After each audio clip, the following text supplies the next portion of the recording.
Hello friends, welcome to I exam B. I am Sushil Ragade, ex manager Reserve Bank of India. और अगर आप RBI का website regular follow कर रहे हैं तो आपको इस न्यूज़ के बारे में पता होगा।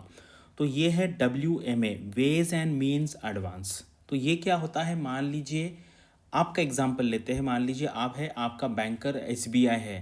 तो आप SBI के पास जाओगे और उनको बताओगे कि मुझे अगले 6 महीने में कुछ अगर मेरा मिसमैच होता है पैसे का, यानी कि जो पैसा आपके पास आ रहा है और जा रहा है, तो ज़रूरत पड़ने पर आप उनसे लोन लेंगे। और वो जो अमाउंट है आप पहले से ही डिसाइड कर सकते हैं। जैसे आप इसको ओवरड्राफ्ट फैसिलिटी भी बोल सकते हैं। अगर आप जॉब कर रहे हैं बैंक में तो ये आपको ओवरड्राफ्ट फैसिलिटी पता होगा। आपका बिजनेस होगा तो भी आपको ये ओवरड्राफ्ट फैसिलिटी पता होगा। तो इस केस में निर्मला मैडम जो है यहाँ पर रिप्रेजेंटेटिव है गवर्नमेंट ऑफ इंडिया की, क्योंकि वो फाइनेंस मिनिस्टर है।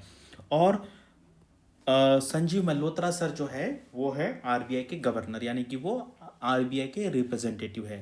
तो यहाँ पर आरबीआई जो है वो बैंकर है गवर्नमेंट का। जैसे आपका और हमारा बैंकर होता है उसी तरीके से गवर्नमेंट का भी बैंकर होता है। तो निर्मला मैडम ने ऑन बिहाफ ऑफ गवर्नमेंट कहा कि अगले आने वाले 6 महीने में हमें कुछ पैसे की ज़रूरत पड़ सकती है, क्योंकि आपको पता है गवर्नमेंट के कुछ खर्चे होते हैं और कुछ इनकम होते हैं जिसको रिसिप्ट्स आप कहते हैं। तो कभी कभी इसमें मिसमैच हो सकता है। मान लीजिए रिसिप्ट्स कम आ गए और खर्चा ज़्यादा हो गया, तो आरबीआई को पैसा कहाँ से मिलेगा? तो इन एडवांस मैडम ने कहा है आरबीआई गवर्नर को कि हमें अगले 6 महीने के लिए 1.5 लाख रुपए लगने वाले हैं, तो आप उसका इंतज़ाम कीजिए। ठीक है, तो ये है। और इसमें इंटरेस्टिंग बात ये है, जब आप बैंक से लोन लेते हैं तो जो इंटरेस्ट है वो बैंक के पास रहता है, लेकिन ये एज अ कंट्री का इशू है। इसलिए एक्चुअली आरबीआई ही, मतलब आरबीआई का जो ओनर है या गवर्नमेंट ही आरबीआई का ओनर है। और यानी कि जो भी ब्याज लगेगा इस लोन पे वो आरबीआई को मिलेगा, लेकिन वो अल्टीमेटली किसका है? वो गवर्नमेंट का ही। इसलिए मैंने यहाँ पे लिखा कि जो कर्ज ले रहा है उसी को मिल रहा है ब्याज। ये इंटरेस्टिंग बात है, लेकिन ये एज अ कंट्री की है। मैडम कोई पर्सनल यूज़ के लिए लोन नहीं ले रही है, ये आपके और हमारे लिए डायरेक्टली इनडायरेक्टली है। तो चलो ये क्या इशू है टोटल समझते हैं और वीडियो स्टार्ट करते हैं। तो ये कल का न्यूज़ है। WMA limit for government of India for April to September 2025, ऐसा इसका हेडलाइन था। It has been decided in consultation with the government of India that the limit for wage and means advance for the first half of the financial year will be 1.5 lakh crore. Correct? The RBI may trigger fresh flotation of market loans when the government of India utilizes 75% of the WMA limit. अगर ये cross कर लेता है इसका 75 limit, तो फिर बाद में अलग से भी लोन इशू किया जा सकता है। ठीक है, तो यहाँ पे क्या है, इसका जो अगर आप WMA से थ्रू पैसा लेंगे तो उसका जो रेपो रेट है प्रेजेंटली या आगे भी अगर चेंज होगा तो उस हिसाब से इंटरेस्ट देना पड़ेगा गवर्नमेंट ऑफ इंडिया को आरबीआई को। ठीक है, गवर्नमेंट ऑफ इंडिया क्या करेगा? आरबीआई को उतना इंटरेस्ट देगा। अगर ओवरड्राफ्ट फैसिलिटी है, यानी कि अगर ये लिमिट क्रॉस कर लेता है 75% का लिमिट, तो फिर रेपो रेट से 2% ज़्यादा देना पड़ेगा। तो भी ये करंट न्यूज़ है। ये क्या कहते हैं, फेस वैल्यू पे ये न्यूज़ है, लेकिन इसके पीछे का हम लॉजिक समझ लेते हैं। चलो अभी इसको डिटेल में देखते हैं। WMA का फुल फॉर्म तो आपको अभी पता चल ही गया होगा कि WMA that is ways and means advance.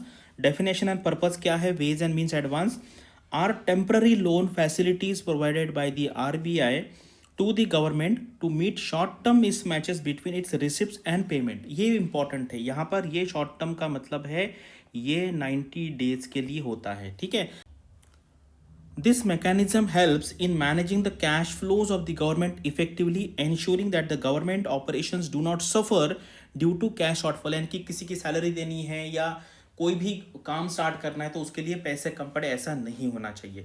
तो जो लिमिट है ये जो फर्स्ट हाफ के लिए है ये यहाँ पे 1.5 लाख करोड़ का है। This cap indicates the maximum amount the government can borrow from the RBI during this period. Actually देखो यहाँ पर ये बहुत ही अच्छा सिस्टम किया। अदरवाइज कैसे था? पहले पहले जो था वो एडहॉक ट्रेजरी बिल का एक सिस्टम था और वहाँ पर गवर्नमेंट कितना भी पैसा लेता था आरबीआई से, लेकिन उसके वजह से फिर फिजिकल डेफिसिट के प्रॉब्लम हुए। देखो यहाँ पर आप ये आरबीआई को मानेंगे कि आरबीआई के जो गवर्नर है, डिप्टी गवर्नर है, उन्होंने गवर्नमेंट को समझाया, क्योंकि अल्टीमेटली ओनर आरबी गवर्नर है, गवर्नमेंट है। गवर्नमेंट कुछ भी कर सकता है, करेक्ट, क्योंकि उनका ही बैंक है।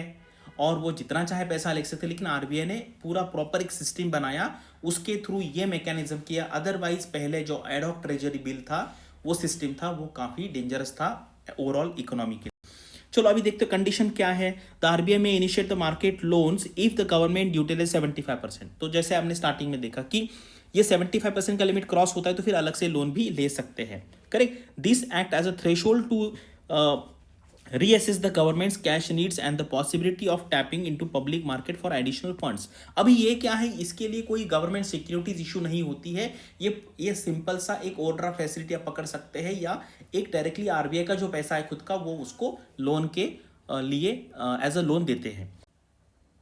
तो यहाँ पे जो सिस्टम है ना, ये थोड़ा फ्लेक्सिबल है, मतलब ऐसा नहीं है, ये लिमिट जो है वो रिवाइज भी की जा सकती है। अगर कोई ज़रूरत पड़ती है, कुछ इशू हो जाता है इकोनॉमिक लेवल का, तो वहाँ पे वो लिमिट जो है वो कंसल्टेशन से चेंज की जा सकती है। अल्टीमेटली गवर्नमेंट ही ओनर है आरबीआई का, correct. Ensuring responsiveness to unforeseen physical situations और emergency that might affect the government's financial position, correct. Interest rate जो है मैंने आपको बता ही दिया कि इंटरेस्ट रेट जो है यहाँ पर जो रेपो रेट है वो रहेगा, और अगर लिमिट ज़्यादा हो जाती है तो 2% ज़्यादा लगेगा, ठीक है। अल्टीमेटली मैंने स्टार्टिंग में ही कहा, गवर्नमेंट ही ओनर है, इसलिए ये इंटरेस्ट रेट कितना भी लगाए, ये अल्टीमेटली गवर्नमेंट को ही मिलेगा। जब सेटलमेंट होता है फाइनल, जैसे बैलेंस शीट बन जाती है, तो जो जितना कोई प्रॉफिट होगा आरबीआई का, ये इंटरेस्ट किसको मिलने वाला है, ये आरबीआई को मिलने वाला है। और जो फाइनल ईयर होगा तो ये पैसा आरबीआई किसको देगा, फिर से गवर्नमेंट को देगा। तो यानी कि यहाँ पे आरबीआई कितना भी पैसा ले सकता है, क्योंकि वो जो लोन होगा, वो इंटरेस्ट होगा, वो पैसा उसको ही मिलने वाला है, ठीक है। अभी हिस्टोरिकल बैकग्राउंड यहाँ पे जानना बहुत इंपॉर्टेंट है। The WMS scheme was introduced in the 1997 based on the recommendation of the Rangarajan Committee, which was set up to review the RBI's operations in the government securities market, including ways to streamline and make the process transparent। पहले इसमें ad hoc treasury bill हुआ करते थे, ठीक है। Previous mechanism कैसे था? Before the introduction of the WMA, the government short term liquidity needs were made through the ad hoc treasury bill, जैसे मैंने आपको पहले बताया, which were less structured and often led to automatic monetization of the government deficit। Automatic monetisation का मतलब क्या? भी government बोलेगा आपके पास पैसे नहीं तो पैसे प्रिंट कर लो, उसको कहते हैं monetization of the deficit, thereby बाय इंक्रीजिंग इन्फ्लेशनरी pressure।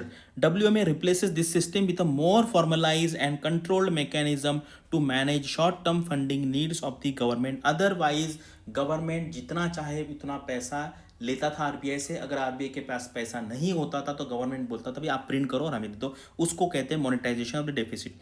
This system allows for the structured transparent approach to financing government deficit temporarily while avoiding excessive money creation that could lead to inflation. तो अभी देखो ये आपको समझ में आया होगा।